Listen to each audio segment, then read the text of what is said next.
Welcome back to our panelists as we look ahead to the upcoming special session. Again, I'm joined by Democratic former State Senator Dee Dee Feldman, Tripp Jennings, Executive Director at New Mexico In-Depth, and Daniel Williams from the ACLU of New Mexico. Thank you all. Now, with a handful of proposals on the table for the special session as we record this in late June, that's important to note, a path for the governor to get some of these measures passed is a bit blurry. Dee Dee, is there a historical precedent for a governor calling a session when there's so little consensus now, less than 3 weeks out? Well, a lot can happen in 3 weeks, and a consensus could be arrived at. But usually, going into a special session, there's a clear agenda, a clear emergency, and the leadership and the governor have worked out the details in advance so that the legislature can come in and do the few committees that need to meet. The rest of the legislators just kind of stand around, and then things pass, and then you go home. Ideally in a day, maximum 3 days. So, this is clearly not the case here. There has been no meeting of the minds between the leadership and the governor. And to boot, it's an election year, so the minority party is rattling the cage about how this is going to be a waste of money, and their issues are not going to be considered. Those being the border and giving every fentanyl dealer the death penalty, practically. And although we have no death penalty here, so there are some red flags here. I'm hoping that things can get worked out in the next few weeks, and things are happening in the Courts and Criminal Justice Committee meetings. They are getting to the issues, thrashing out some of the rough points that for which there might be a lot of opposition. The governor is responding. She's withdrawn one bill already. She's going to modify some of the others. And, who knows? We might come up with something good. We shouldn't discount that possibility because it's good to get everybody talking about public safety. And we may be able to come up with a new and creative idea through this process. Now, the governor made that point, Tripp, about getting the conversation started when she issued that executive order on guns, the health order. But also to Dee Dee's point, the cost, $50,000 a day. Usually you try to keep them to about a few days. In an election year, you've covered this for decades. How likely is that to happen, that it could last only a few days? Is 3 weeks enough time for these committees to parse things out? And I mean, at this point, anything could happen in the next 3 weeks. I want to say that, the former senator is correct here. There could be conversations right now that are happening about this idea over here that we're not hearing about that might come up in the special. And it gets on she calls a special session. This is part of the agenda. My agenda includes this thing that we're not even talking about right now. Who knows?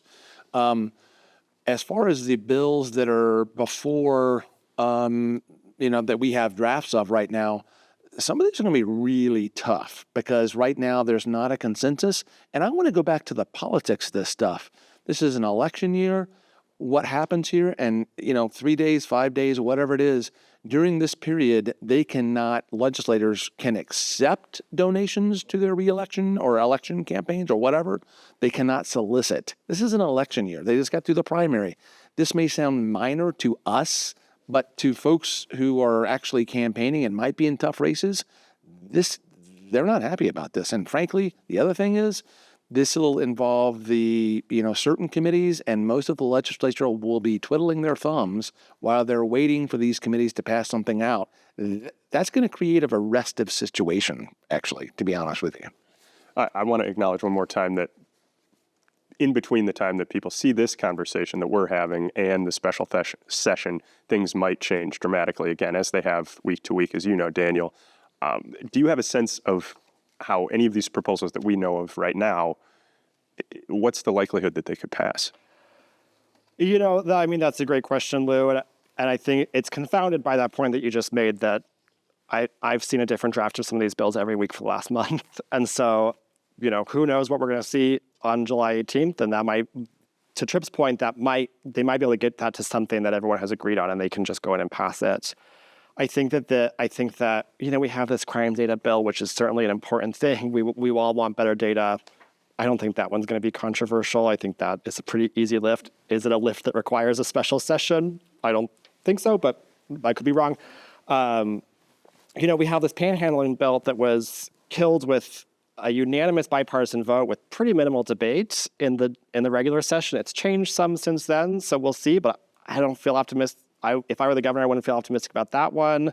I think what we've heard from some of the most conservative members all the way over to some of the most progressive members is that all this stuff around competency, around civil commitment, around those intersections of mental health and the criminal legal system, that all of that is really, really complicated and heavy and nuanced. And I think what we've heard is a lot of resistance to those coming half-baked and not ready. And I think that's where a lot of folks feel like they are right now. Which leaves us with the felons and firearms bill.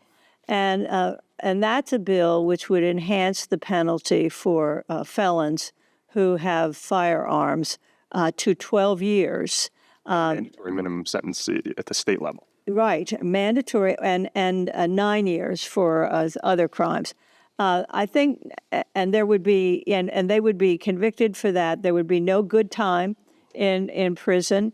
So this is a mandatory minimum. It's a pretty harsh thing. It was killed in the past session. It was killed. I don't know have the vote count on how it was killed, but remember, when a governor goes into a special session trying to resurrect bills that have been killed in the past session, sparks are going to fly there. Now, that might be an area where there could be some compromise on the number of years going into the session that a felon in possession of a firearm would get. That might, but as yesterday, I think the reception was rather frosty at the Courts and Criminal Justice Committee meeting, and it was considered to be bad public policy to do that. Although the governor's office put up a very good case, I thought, for the number of crimes committed with firearms possessed by felons. I think it's important to note about that bill that the legislature has raised the penalty for a person with a past felony conviction possessing a firearm, I think 4 times in the last 5 years. Mm-hmm. So we heard some conversation in CCJ this week about the reality, the statistically backed up reality that increased sentences are not a deterrent. We're seeing that play out here, that this went from a 4th degree felony to a 3rd degree felony to a 3rd degree felony with some extra sentencing stuff in there. And we heard from Ben Baker that hasn't been deterring. So this idea of making it a 2nd degree felony, to your point, Senator, I think is quite wrongheaded. And you mentioned that it would be a mandatory minimum. We currently have no 2nd degree felonies that have mandatory minimums in New Mexico. This would stand alone in that category. It would stand alone as the only nonviolent offense for which good time or meritorious deduction wouldn't apply. Normally, the only times we don't apply good time, which is a prison management technique. It's a way of keeping the prison safer, and it's a way of encouraging rehabilitation within the prisons, which is ostensibly the goal of the carceral system. This would be the only nonviolent offense that wouldn't qualify for that good time. So it's hugely problematic. Yes, but it is. I think it would be popular with the public. There were 2 police officers that were killed in recent memory by felons with firearms. So, there is, I think, public push behind this, so we shouldn't discount it completely.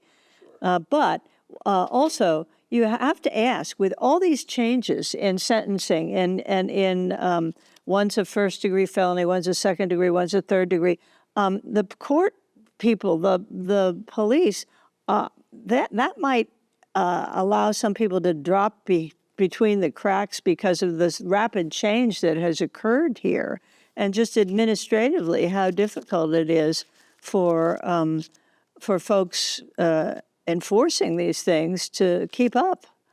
Sure. Tripp, I want to go to you. If lawmakers drive away from Santa Fe at the end of this, when this is all over in July, having passed little or no legislation, are there any negative political ramifications for the governor if that happens? I mean, I think of this in the context of, to answer your question, it's like a session or two ago, she negotiated a really large tax package and then like gutted it basically and really created some hard feelings in the legislature. If she brings these guys mid-year and election year and forces them into a tough situation, and remember that the House has a more progressive bent than it did 10 years ago. In some ways, it's like a second-term governor. Relations with a Democrat with a Democrat, a Republican, they sometimes sour. We're kind of watching that right now, and her next two sessions are going to be really tough. I think. I mean, they're already going to be tough. But Yeah, can you speak to that? She needs some cover. legislators? I mean, in the past, when it appears as if a special session is going to accomplish nothing or very little, then there's another bill introduced to address a rising gas prices, for example, or the crisis with the fires down in Rio Doso. Or in one special session, it had to be the purchase of the Eagles Nest Lake. I don't know why that was a crisis, but we did it, and that was one of the key accomplishments of the session. that's why these conversations behind closed doors might produce something like that. That's exactly. We just don't know. But the former senator is correct. She needs some cover on this. From where you sit, Daniel, aware of these conversations, what does the governor need to do to gain support within her party and maybe a little bit across the aisle, if that's even possible, to get a few of these passed? Well, the ACLU doesn't support any of these bills, so I'm not going to give the governor advice on how to pass these bills that are going to be harmful to the community.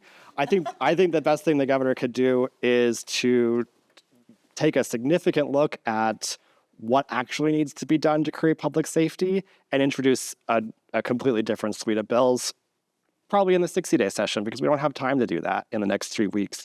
None of these bills are going to create public safety. None of these bills are going to improve life for our communities. They're going to harm our communities. And so I think the best thing the governor can do is drastically change course. Understood. Daniel Williams from the ACLU of New Mexico, Tripp Jennings, Executive Director at New Mexico In-Depth, and Democratic former state senator Dee Dee Feldman. Thank you so much.